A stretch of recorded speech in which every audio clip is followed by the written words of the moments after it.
pagi. Halo, apa kabar semuanya? Hari ini saya masih di kawasan saya, di kawasan pergudangan Bispak Bandung. Untuk sekarang saya akan mereview gudang yang kecil ya, gudang yang paling terkecil di kawasan pergudangan Bispak ini. Kenapa disebut paling kecil? Ya karena pilihannya memang paling kecilnya lebar 6 meter ya Bapak Ibu. Nah sekarang posisi saya sedang ada di luar gudang untuk luas tanah 160 dengan lebar muka 6 meter. Bisa Bapak Ibu lihat di samping. Untuk gudang kecil ini memang tidak masuk kontainer ya Bapak Ibu, tapi bisa untuk masuk mobil. Saya nyebutnya mobil apa ya? Mobil box saja ya. Saya kurang paham soalnya. Mobil box yang gede lah ya.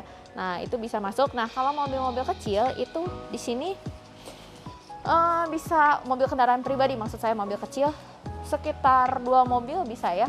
Nah di sini juga bisa kalau misalkan mobilnya cuma satu parkir, bisa juga motornya bisa parkir juga. Untuk gudang yang ini itu sudah ada kanopi. Biasanya kalau dari developer itu belum ada kanopi ya Bapak Ibu, dan ini ada peredam panasnya. Jadi memang rada adem. Jadi kalau mobil diparkir juga emang mataharinya nggak langsung masuk. Yang biasanya kan bikin mobilnya panas ya. Kalau ini sih enggak sih, dia dingin gitu. Karena udah ada peredam panasnya tadi ya. Nah sebelum saya menjelaskan yang di dalam, saya kembali menjelaskan mengapa Bapak Ibu harus membeli atau menyewa di kawasan pergudangan Bispak ini ya. Karena satu, kawasan pergudangan ini adalah menurut saya satu-satunya kawasan pergudangan yang paling dekat dengan tol Kopo. Itu jaraknya hanya 500 meter dari tol Kopo ya, keluar pintu tol Kopo. Lalu di sini kawasannya juga bebas pungli. Setelah itu ada CCTV kawasan, jadi setiap kawasannya selalu ada CCTV, jadi beda-beda. Misalkan Bapak Ibu ada di depan, kawasannya sendiri juga punya CCTV. Sekarang yang di belakang juga ada juga CCTV-nya sendiri. Gitu. Dan yang pasti yang terakhir adalah bebas kuli bongkar. Jadi Bapak Ibu tidak perlu khawatir kalau mobilnya datang untuk membongkar berebutan kuli, itu nggak perlu khawatir lagi karena di sini tidak perlu ada kuli bongkar ya, dan bisa membongkar 24 jam itu karena memang di sini adalah kawasan pergudangan. Oke, sekarang saya akan coba masuk ke dalam menjelaskan bagaimana keadaan di dalam gudangnya. Oke. Nah, perbedaannya dengan gudang-gudang yang lebar 8, lebar 12, gudang ini memang ada 2 lantai. Terus kenapa tidak masuk kontainer? Karena pintunya itu tingginya hanya 3,3 meter saja. Tinggi ini 3,3, jadi kontainer pasti tidak akan bisa masuk. Itu ya Bapak Ibu ya. Nah, untuk di dalam ini luasannya berapa berarti? Nah, kelebihannya dari gudang ini biasanya itu di belakang belum ada yang dibangun ya. Nah, kalau ini kok gudangnya sudah dibangun di belakangnya.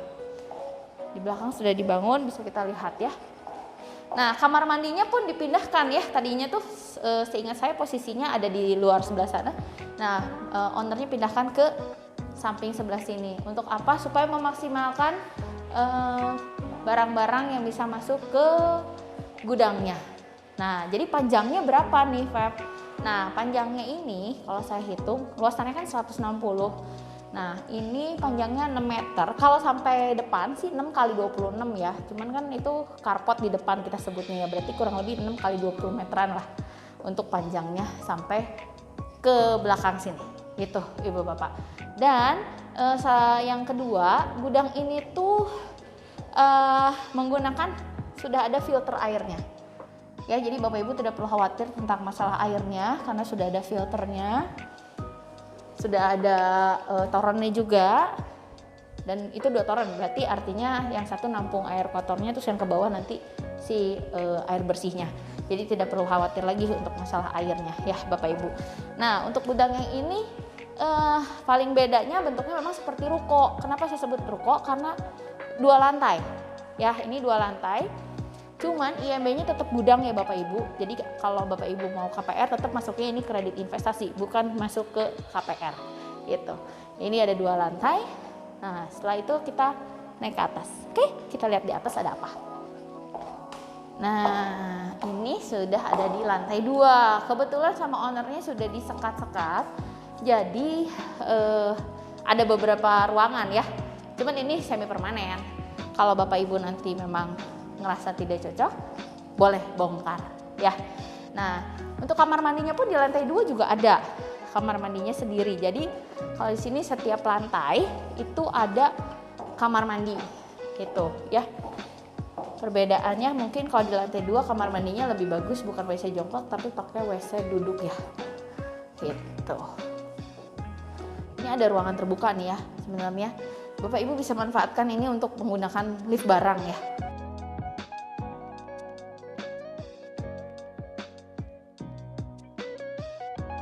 Lantainya sendiri memang agak berbeda juga ya. Kalau tadi Bapak Ibu perhatiin di lantai 1 itu memang menggunakan betonan karena memang dianggapnya di bawahnya itu untuk gudang, di atasnya untuk kantor. Seperti itu ya. Ruangan-ruangan ini juga bisa dipakai ya sebenarnya untuk ada meeting room mungkin atau ruangan staff. Kalau misalnya Bapak Ibu mau pakai juga boleh. AC-nya di sini setiap ruangan ada, berarti ada 3 tuh AC-nya ya. Tapi nanti kalau ini kayaknya tidak beserta meja dan kursinya ya Bapak Ibu kalau ini. Jadi cuman ruangannya aja, sekatnya. Mungkin kalau ditinggalin gitu ya. Oke, sekarang saya mau kasih risam semuanya untuk gudang lebar 6 meter ini. Jadi untuk luas tanahnya yang tadi saya sebutkan, luas tanahnya 160 meter, bangunannya 174 meter, itu untuk 2 lantai, dan panjangnya berarti lebarnya 6 meter, panjang ke belakangnya kurang lebih sekitar 20 meter ya, sampai ujung belakang sekali. Dan listriknya, nah ini listriknya juga udah tinggi, itu 10.600 watt. Jadi kalau Bapak Ibu butuh listrik yang gede, nggak perlu lagi naikin daya sampai 10.000 karena ini udah 10.600. Airnya jet pump, tapi sudah ada filternya. Dan sudah ada torennya juga 2, berarti udah bisa untuk air bersih dan air kotornya sudah ada yang menampung. Oke. Nah, jadi ini gudangnya mau dijual apa disewa ya, Pak? Gudang ini untuk dijual saja Bapak Ibu. Dan untuk harganya sendiri 3,25 M dan itu masih nego. Oke, apabila Bapak Ibu ada pertanyaan lain atau mau langsung lihat unitnya, boleh hubungi saya Febri di 0817 2141 31. Terima kasih. Kamsahamnida. Wah.